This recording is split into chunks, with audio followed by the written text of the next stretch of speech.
One of the main reasons why I see women holding back is because of doubt and imposter feelings, the feeling that they're going to be found out as a fraud, that all of their success has just been luck. And when they get to that next level, people are going to find out that they're not as good as they thought they were.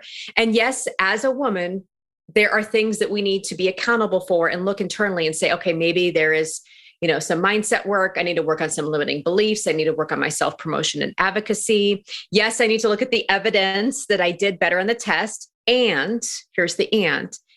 Organizations also need to address the systemic inequities in the workplace today that perpetuate imposter syndrome. And like I always tell my clients, the right decision will always feel of peace and it will never feel of dread. And that's your CEO, that's your intuition, because my hunch is, and I'm just kind of throwing it out there for everyone who's listening, my hunch is that when you've been faced with a decision, just notice how your body reacts. Typically, the right decisions for you feel open and airy and kind of light and freeing, even if they're a little scary. Like leaving corporate America to start my own business was terrifying, but I literally could not help myself. It was like a magnet. It was exciting. It was energetic. It was like pulling me to it. Anytime I've been in a decision that's wrong for me, I've always had body ailments, sickness. Like I felt a sense of heaviness and constriction and dread, kind of like this little nudging that's kind of like, hey, I don't know.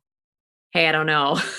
You might want to check this again. So I would really encourage you as a leader to go in and check in with your body. And if you've never done this, I just want you to know how normal that is. And so if we want to change workplaces, we need to have more diversity in the rooms where decisions are made. And one of the things I advocate for is we can change workplaces by changing one woman at a time.